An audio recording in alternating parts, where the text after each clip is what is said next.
sobre verdades que nós precisamos saber para entendermos a importância da evangelização, a importância de sermos missionários na nossa geração.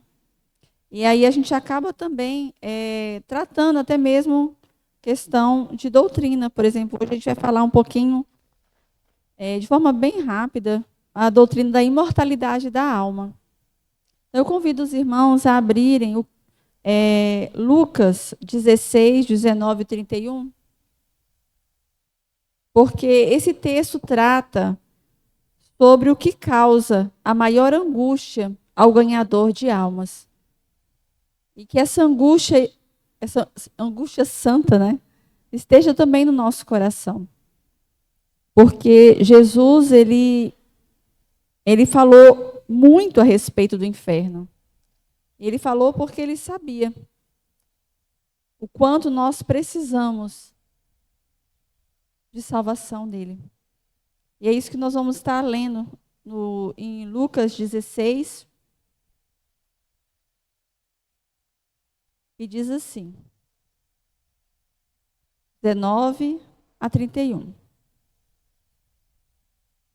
Ora, havia certo homem rico que se vestia de púrpura e de linho finíssimo, e que todos os dias se regalava esplendidamente. Havia também certo mendigo chamado Lázaro, coberto de chagas, que jazia à porta daquele, e desejava alimentar-se das migalhas que caía da mesa do rico. E até os cães vinham lamber-lhes as úlceras. Aconteceu morrer o mendigo, ser levado pelos anjos para o seio de Abraão. Morreu também o rico e foi sepultado. No inferno, estando em tormentos, levantou os olhos e viu ao longe Abraão e Lázaro no seu seio. Então, clamando, disse: Pai Abraão, tem misericórdia de mim. Manda Lázaro que molhe em água a ponta do dedo e me refresque a língua, porque estou atormentado nesta chama. Disse, porém, Abraão: Filho, lembra-te de que recebeste os teus bens em tua vida, e Lázaro igualmente os males. Agora, porém, aquele está consolado, tu em tormentos. E, além de tudo, está posto um grande abismo entre nós e vós, de sorte que os que querem passar daqui para vós, outros não podem, nem os de lá passar para nós. Então replicou o pai: Eu te imploro que o mandes à minha casa paterna, porque tenho 5 irmãos, para que lhe dês testemunho, a fim de não virem também para este lugar de tormento. Respondeu Abraão: Eles têm Moisés e os profetas, ouçam-nos. Mas ele insistiu: Não, pai Abraão, se alguém dentre os mortos for ter com eles, arrepender-se-ão. Abraão, porém, lhe respondeu: Se não houve a Moisés e os profetas, tampouco se deixarão persuadir, ainda que ressuscite alguém dentre os mortos. Nosso autor, o pastor Arival, ele começa fazendo uma pergunta bem intrigante. Você sabia que o inferno existe? Você está consciente de que se alguém morresse em Jesus como seu Senhor e Salvador, essa pessoa irá para o inferno eterno? Então, essas perguntas, irmãos, ela tem que nos angustiar e nos mover ao evangelismo, a começar pela nossa casa, aos familiares e também às pessoas, né, que o Senhor nos der. Todo ganhador de alma vive essa angústia de ter de pregar o evangelho para livrar pessoas da condenação eterna. O pecador que não se converte a Jesus nesta vida irá para o inferno eterno. Aí ele diz aqui que Adams disse: o inferno é a verdade percebida tarde demais. Ou seja, quando a pessoa realmente se deparar com o inferno, já não há o que fazer. Agostinho também disse: o pecado de cada homem é um instrumento de seu castigo, e sua iniquidade transforma-se em seu tormento. O pior é que a existência do inferno ela é negada e vilipendiada. Vários filósofos, sociólogos, pensadores, né, se levantam. Né? Até no nosso dia a dia a gente vê as pessoas negando o inferno. Marcelo mesmo evangeliza um homem há muito tempo. E ele não acredita no inferno. E no olhar dele, quando ele morrer, vai acabar tudo. Morreu, acabou. E não é isso que Jesus nos ensinou, não é isso que a Bíblia fala.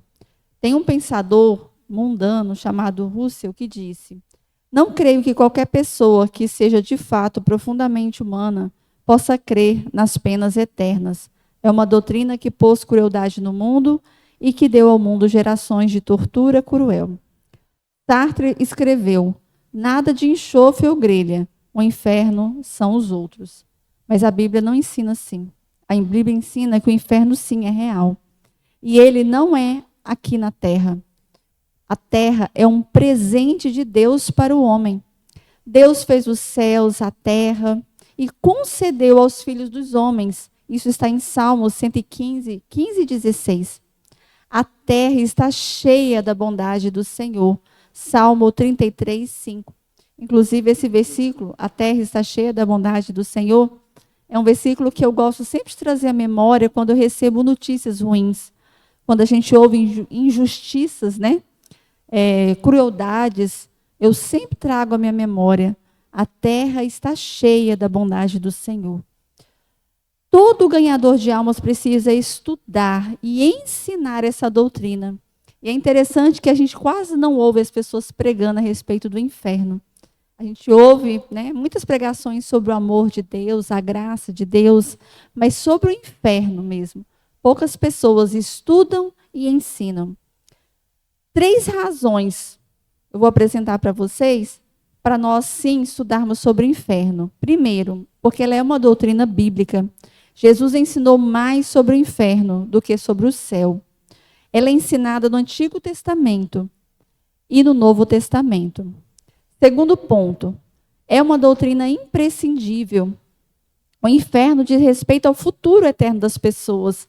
E esse estado futuro é decidido aqui nesta vida. As pessoas podem zombar, não acreditar e até mesmo negar a realidade do inferno. Porém, Jesus disse: não temais os que matam o corpo e não podem matar a alma. Temei antes aquele que pode fazer perecer no inferno tanto a alma como o corpo. E a gente tem tanto medo de ladrão, né? A gente tem tanto medo da violência. E às vezes falta esse temor em relação ao inferno. É melhor estudar sobre o inferno do que ir para lá. Terceiro ponto, é uma doutrina inevitável. Assim como a morte é certa, o juízo também é. Hebreus 9, 27 e 28. Toda pessoa morrerá um dia na terra e acordará na eternidade. Todo ser humano prestará conta a Deus. Jesus usou a parábola do rico e do mendigo para ensinar sobre essas penas eternas. Porque como é algo que precisa de um entendimento, como todas as escrituras, Jesus usava, né, parábolas, ensinos, para que tornasse compreensível. E essa parábola, né, que nós acabamos de ler, ela traz essa mensagem a respeito do inferno.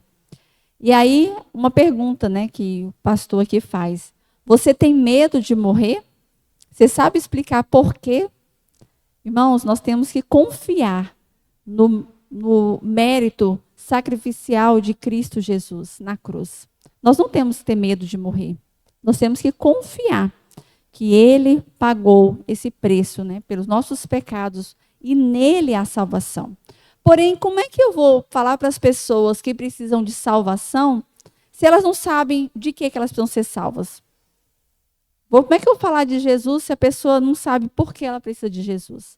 Por isso é importante, sim, nós sabermos sobre o inferno, falarmos do inferno, porque essas pessoas precisam ser salvas do inferno. E a salvação está em Cristo, e na sua palavra, na sua mensagem. A pessoa continua existindo após a sua morte física. Há base bíblica para a doutrina da imortalidade da alma. Então, tem inúmeros versículos que falam, quando a pessoa morre, ela continua existindo, a sua alma é eterna, o nosso corpo fica aqui, até o dia que Jesus voltar e nós ressuscitaremos. Mas enquanto isso, a nossa alma, ela já tem um lugar preparado por Cristo, né, para nós. E isso de forma imediata, irmãos, é não fechar e abrir de olhos. Outro ponto que ele fala aqui, após a morte, você poderá mudar. Após a morte,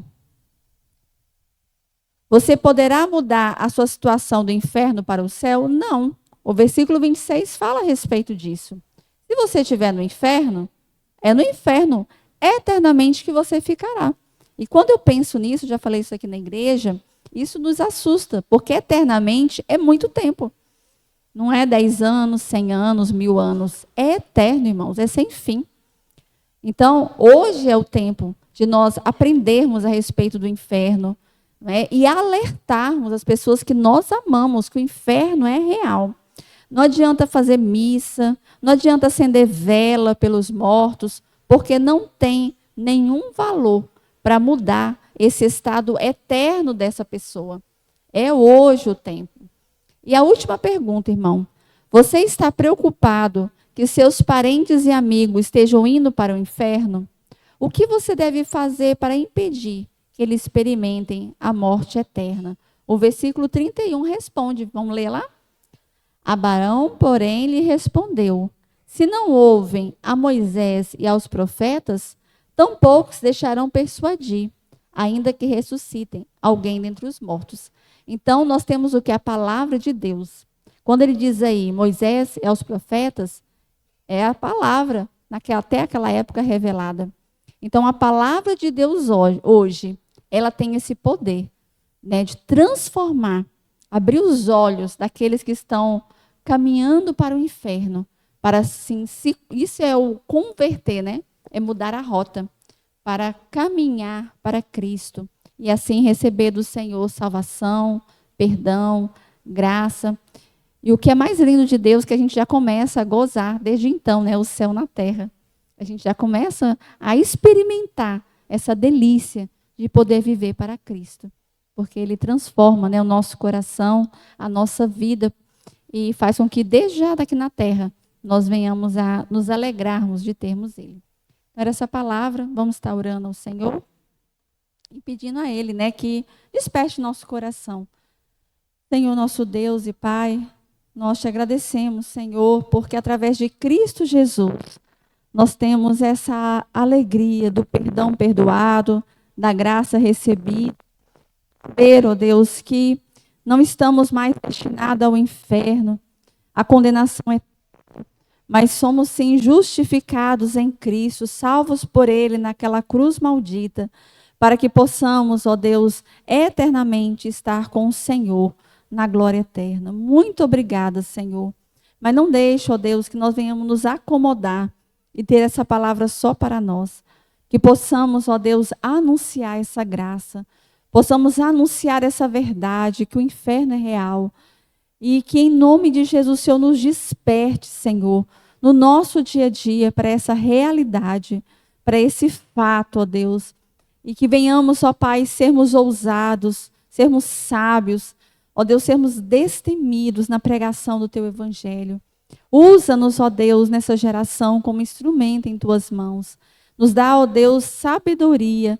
Nos dá, ó Deus, o entendimento necessário para sermos usados pelo Senhor, para a glória do Senhor, em nome de Jesus. Amém.